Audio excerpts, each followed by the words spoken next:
Le docteur Daouda Koulibaly, sous-directeur à l'Institut national d'hygiène publique. Bonjour docteur. Bonjour. Merci d'être venu sur ce plateau pour nous apporter un éclairage sur ce sujet qui alimente les discussions. Première question, devrait-on s'inquiéter? La situation nous préoccupe. Il s'agit effectivement du premier cas confirmé de Covid-19 en Côte d'Ivoire. On ne va pas s'inquiéter outre mesure. Le gouvernement met en place les mesures nécessaires. On a déjà indiqué la démarche à suivre. Il faut respecter ces mesures de prévention. Si nous appliquons ces mesures, nous allons contrôler la situation. Quelles sont ces mesures justement? Ces mesures sont simples. Il s'agit, de se laver régulièrement les mains avec de l'eau et du savon, d'éviter les contacts étroits avec des personnes qui présentent des signes évocateurs de la maladie. Fièvre, toux, difficultés respiratoires, il faut observer au moins une distance d'un mètre. Donc, c'est des mesures très, très simples. On peut utiliser également des solutions hydroalcooliques. Il faut régulièrement tousser dans des mouchoirs en papier et les jeter à la poubelle. Et ensuite, se laver les mains. À défaut d'un mouchoir, vous pouvez tousser dans le pli du coude. Vous savez, lorsqu'on a détecté ce premier cas rapidement, le deuxième défi, c'est maintenant le suivi des contacts. Premier défi, il fallait le détecter précocement. Il a été détecté précocement. Maintenant, il faut suivre les contacts pendant 14 jours. C'est les contacts qui propagent la maladie. On l'a entendu, le patient vient de l'Italie, un pays fortement touché par l'épidémie.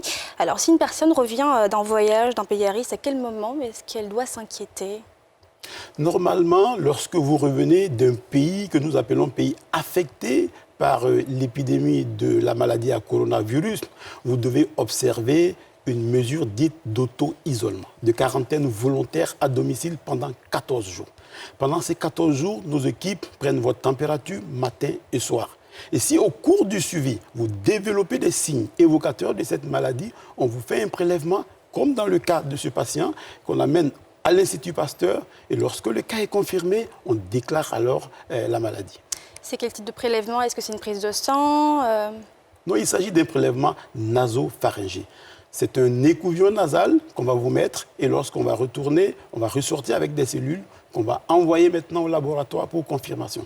Il s'agit d'une technique dite de biologie moléculaire et notre laboratoire ici a les capacités de confirmer le Covid. On l'a vu, plein de pays sont affectés par le coronavirus. Si une épidémie se déclarait en Côte d'Ivoire, est-ce que le pays pourrait faire face? Oh, le pays s'organise pour y faire face. Vous savez que ce type d'épidémie, l'évolution est imprévisible. On souhaite la détecter précocement et la contenir rapidement. Il faut faire en sorte de ne pas rentrer dans le cycle de l'épidémie. Et c'est justement l'objectif que développe le ministère de la Santé et de l'Hygiène publique. Nous l'avons détecté très vite. Nous avons identifié tous les contacts. Ils sont en train d'être suivis. Certains sont en confinement étroit. Et au terme des 14 jours, nous allons apprécier.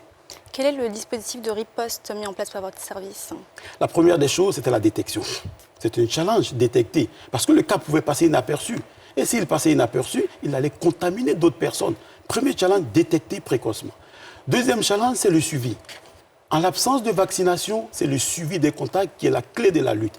Si on réussit à identifier tous les contacts comme nous l'avons fait maintenant, nous les avons classés en contacts à haut risque, contacts à risque élevé et à risque modéré. Et nous allons organiser le suivi de ces contacts. Et en plus, nous allons intensifier les mesures de prévention.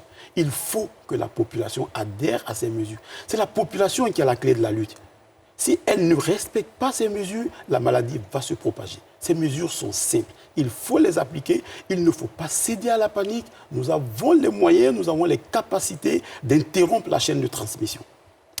On l'a entendu dans le reportage que le premier patient atteint du coronavirus avait été une première fois dépisté négatif, avant d'être plus tard dépisté positif. Comment cela est possible? Est-ce que cela sous-entend que le dépistage n'est pas fiable? Non, il y a une nuance. Quand vous arrivez d'un pays affecté, à l'aéroport, on vous prend la température. La température, ce n'est pas le dépistage de la maladie au laboratoire. Il y a une nuance. Donc, lorsqu'il est arrivé par nos services, on a pris sa température, il ne faisait pas de fièvre. Normalement, dans notre dispositif, quand vous arrivez, si vous faites la fièvre, on vous met dans une salle d'isolement et on vous fait un prélèvement.